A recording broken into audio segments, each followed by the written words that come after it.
Welcome to our used 2017 RPOD 179. We're going to start right in the back corner here with this little box. We just pop that open. You can see you've got your kind of connection right in there. So the previous owner has lost or replaced the original cord with this adapter here. So basically you got this little chunk here. You got that little notch down in the corner. That's going to line up with that notch down there. Press it into place. Little 1/8 turn locks it in there. And then you get that threaded collar in the back there to really lock it down. Then you're just going to take the female end of your cord, plug it right down in, and you're good to go. Most campsites will have that plug in. You should be good to just plug right on in, good to go. We do also provide you with a 15 amp adapter to go down to a standard outlet, so you can plug in at home to charge your batteries or run your fridge. And then there's that extension cord that we'll be leaving for you as well. Okay. Beside that, we've got a satellite and cable inlet there. So just your standard coax cable is going to plug into there, fire up at your TV location. Straight up from there, we've got your exterior shower. So you're going to get a key. It's going to look just like this guy here. It's a little round key. It's going to stick on into there. You can open it up, and you get the 3-foot hose with hot and cold water. So if the dog's out getting muddy or whatever, you can spray him off before he gets inside. Close that back up and lock her back up. Making our way down a little bit. So we got these 2 vents here. So those are just vents for your fridge. Nothing back there for you to worry about. Down here, we've got your gray valve. So that's for your gray tank. So gray tank is filled from your sinks as well as your showers. So typically going to be cleaner water than your black, which is in front of the axle here, which is filled from your toilet. So when dumping your tanks, you're going to come to the black one first up front here, and you're just going to press in on that a little bit. You can turn that off, and you can see the cap just pops off. Take note of those 2 ears there. The same 2 ears are on your sewer hose adapter, so you'll be attaching that the same way. You're just pressing it on, turning it to lock into place, and that's that. Pull that black valve in the side there. Once you have that hose attached, it will drain that tank out. Once that tank's done, you'll take that hose, come to that gray, and do the exact same thing back there. The reason we want to do that gray last is just to make sure that that hose stays as clean as possible. 2 little water lines right there, so you can see a red and a white. So your white is cold, red is hot. So you're just going to take the cap off of the end of those guys, and that'll just drain out all the water lines from the unit. Purpose of that being winterization, or if you're leaving the trailer for a while and don't want your water going stale. This right here is the exhaust for your furnace. You just want to make sure if you're ever running your furnace that nothing's blocking that. It does get hot. Right up top here, we've got your fresh water connection. So just pop that cap off, take a water hose, stick it into there, turn on the water, and that'll fill up your fresh water tank. The drain for that tank is just right down here. So just that cap there would pull off, drains out the tank, and there you go. Right below your fresh water tank connections, your city water connections. So the same water hose will plug into there, turn on the water, and that'll pressurize the water lines throughout the unit. Right here, we've got your hot water tank. So you just got that keyway there. Line that up and you can pop it open. Turning it on, controls are just inside. Your electric control is just right down there. Before you ever turn it on though, whether it be with your electric switch down here or with the propane switch inside, you just want to hit this relief valve there. Make sure that shot of water comes out. That shot of water coming out is just letting you know your hot water tank is full. It's safe to fire it up and you're not going to burn anything out by doing so. If it's not full, you just want to make sure that you've got your water turned on and this guy is full before you turn it on. So in this corner, as well as in each corner of the trailer, you've got these stabilizer jacks. So what they're going to do is they're going to come down, contact the ground, give it another turn or so just to firm it up, and that'll just get rid of any sort of bounce or sway that you have in the unit right now. All right? Just firm it up, keep things nicer while you're camping. Up front here, so just kind of on the inside of your frame, you got that battery disconnect switch. I believe pointed up is disconnected, pointed down is connected. All right? The battery itself is housed in this box here, so as long as you're plugged in through that short cord in the back or through your 7-pin into your tow vehicle, that battery is charging for you. Up here, you also get the little light there so you can see what you're doing at night. For your propane tank cover, you just got that one little knob there. Just loosen that off, flip it back, and you can open up the cap, and you have access right to your valve for your propane. So we can open that up, we're good to go. Up front, you get the power tongue jack. So on the left side here, you get up and down. And then on the right side, you have that switch for the light. And underneath the battery here, you just pull off that little cap there, reach in a little bit. There's your sewer hose. So it's got the same 2 ears there that you had on your sewer caps back there. And it does stretch out about 20 feet long once fully extended. Just that little storage bin there just helps keep it, out of the trailer, keep things smelling that little bit nicer. So we got your storage compartment here. So just gonna pop it up. It has a magnetic latch, so it just holds itself open. This green bag here has what is called a R-dome. This is basically an add-a-room type extension where it's going to slide into this track here, as well as the track along the bottom, kind of give you that extra added space, kind of simulate having an awning room. Behind that, we've got your water hose here, as well as that park adapter I was telling you about. So your 30 amp end into there, 15 amp into your house. manual override for your front tongue jack there, as well as the jack for running all of your stabilizers. Right. GFI protected outlet out here, so if you're looking to make coffee or toast outside, you got the power to do so. Black tank flush valve here. So you may notice over time you've dumped your black tank. You know for a fact it is empty, but your monitor panel is still reading 1/3 or 2/3, whatever it may be.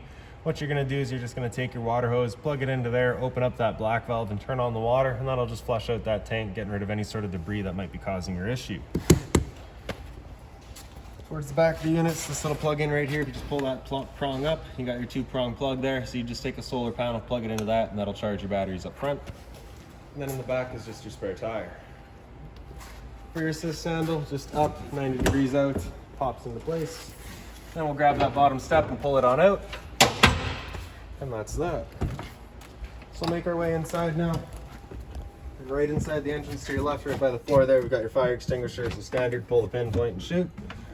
Around the corner, you got some switches here. So I'm actually gonna start with the light switches though, because these in this unit are on their own manual switches, right?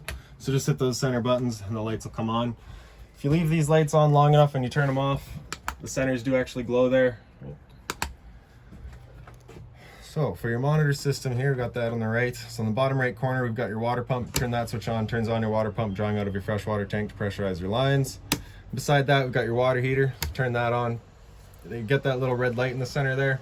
I'll just let you know that the ignition sequence will start. Once that light goes out, the sequence has started, and it's gonna try to fire up 3 times. And if after that 3rd try it doesn't light up, that light's gonna come on and it's gonna stay on. At that point, you'll be going out using that reset button that we'd shown you. So stood right here, I can hear it going. We know it's good. Turn that back off. Above that, we got your monitor system. So in the bottom, we got battery, so it tells you your current charging level. So we're currently C for charging right now. So because we're plugged in, currently charging. G would be good, F is fair, and L is low. For your fresh tank, as you fill that up, it'll go to 1/3, 2/3, and full. Same idea for your black and your gray. Beside this light switch there is a porch light outside, so you get that little amber light outside. Side room beside it, press and hold out, and the slide will make its way out.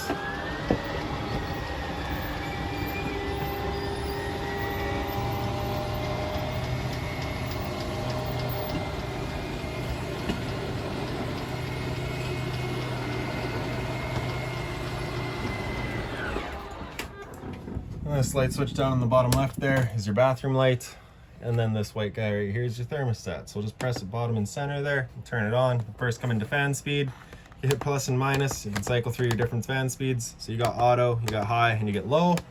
Typically you're going to want to just leave it on auto. That's going to choose what's most efficient or most effective for what your current temperature goal is, and it'll help you get there quickest, right? So after fan, just hit mode again, it'll come into cool.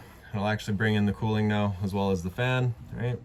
So with it on auto, if you're beyond 5 degrees from your goal temperature, it's going to use high fan. If you get within 5 degrees of your goal temperature, it'll switch to the low fan. So you can hear right now it's currently got that high fan going. And with the air conditioner going, you basically got a couple different options there. You can have that louver half, you can have it closed, same thing on the side, and same thing at the back. You also got this one right in the center there. You can close that off to use more of the sides, or you can open it up and just dump all into the living room here. So when you first get out to your campsite, you're going to open this up, just cool off this area as quickly as you can, and then we'll start moving it throughout and get a bit more accurate. I promise I'll fix that. Alright. Hit mode again. After cool, it'll come into furnace, and again we're just selecting our temperature with the plus minus there.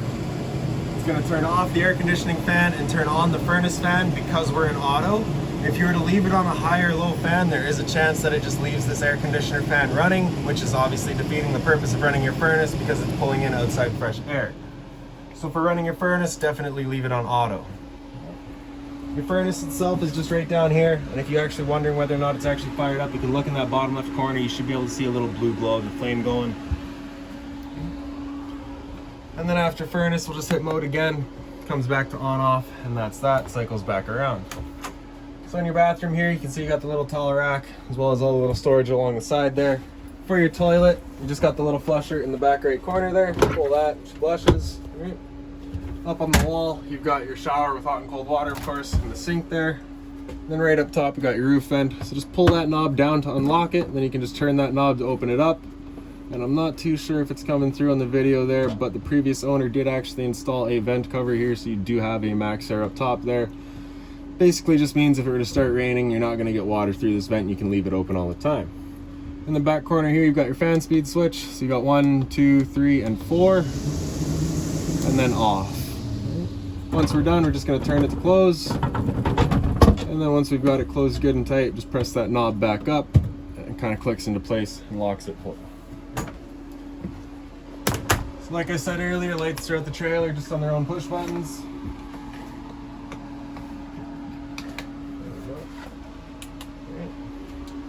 So you do get the storage along the side here, so a little bit of closet space and some drawer space.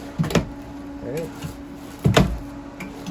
So that little black box down by the ground there is your LP detector. So basically, propane's heavier than air, it sits on the floor. That guy detects it and starts going off just like your smoke detector would. Right up top here, you've got your stereo, so power button in the top left there. Got all of your different modes right here. So you got Bluetooth, connect to your phone, AM, FM, so you can just keep hitting FM, AM, and it'll cycle through all the different bands. So you have your two different FM bands, and then you get 1 AM, 2 AMs, right? And that's that, right? So speaker set A is your outside set of speakers, speaker set B is your inside set, and C is just blank, right? So if you're looking to add an additional set of speakers, you'd be running it off of set C. Right? Auxiliary is just right in the front here, DVD, USB, just right here, of course, right? Hit that knob there and you can get to all of your different settings, right? Nope, sorry, hit audio and you can get into all your different settings there. Right? Cycle through all of that. Then on the side, you get your alarm settings as well as mute and loud. Pretty straightforward, excellent little stereo. Around the corner here, up on the wall, you just got your TV. So it's just got that travel latch there, just undo that. And then we can swing it on out. And it is on a swivel, so you can leave it wherever you like it best. Right? Up on the wall, just kind of above it there, you do have your video and your audio out, your AV outputs or inlets, sorry, that are connected to the stereo there. So if you're looking to play sound through your sound system, you can do so, and that'll of course be your DVD out as well. So that coax cable is currently hooked up is just your antenna. So turn that antenna on by hitting that little button beside it. You get that little green light there letting you know it's turned on. And above that is your cable and satellite outlet, and then beside that we've got of course the power outlets. Once we're done, we'll just strap this guy back into place.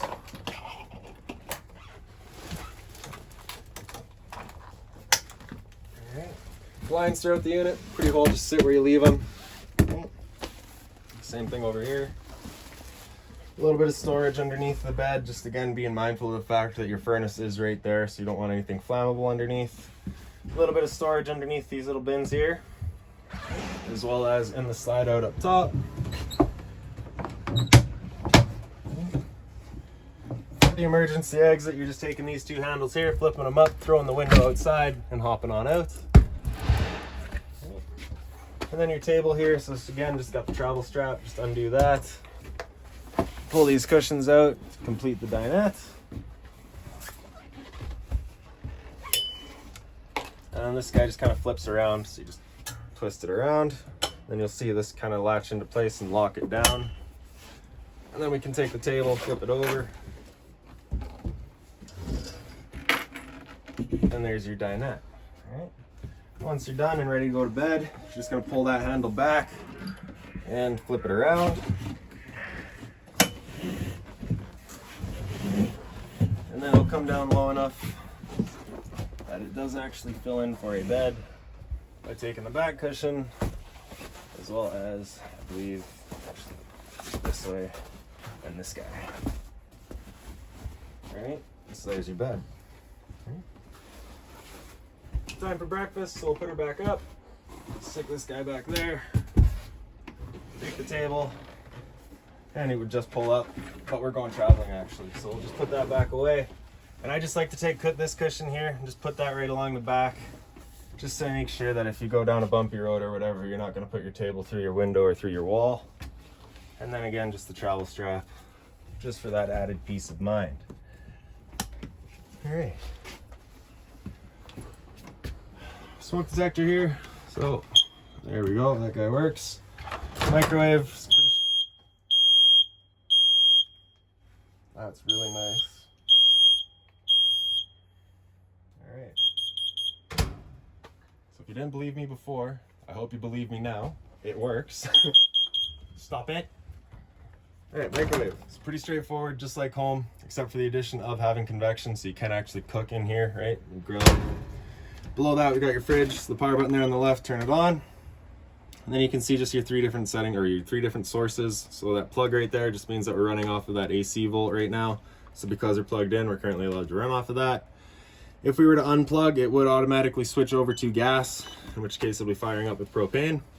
If it ever doesn't fire up on propane, you're just gonna get this little check light here. You're just gonna press that to reset it. And if it still doesn't fire up, just make sure you've got propane. And if you were to lose both those sources, it will actually run off of your battery. 12 volt power there. Temp selection, you're just gonna hit that guy there. And you can see warmer and getting colder. So you do have the little freezer space up top there, and then just all the fridge space. Press and hold that power button, turn it back off. GFI protected outlet here, so test on the bottom, reset on top. We got a little bit of storage here, as well as below the sink. So this is, of course, just a short drawer because you do have your drains just right there. A long drawer, and another full-size drawer. A little bit of storage beneath the stove.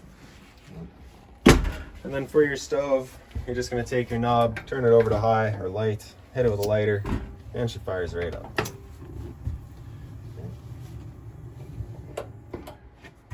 Lastly, I guess would be the sink. So hot and cold water, of course, the little plastic stopper there. Straightforward, excellent little unit. If you've got any other questions on it, please feel free to give us a call, 204-237-7272.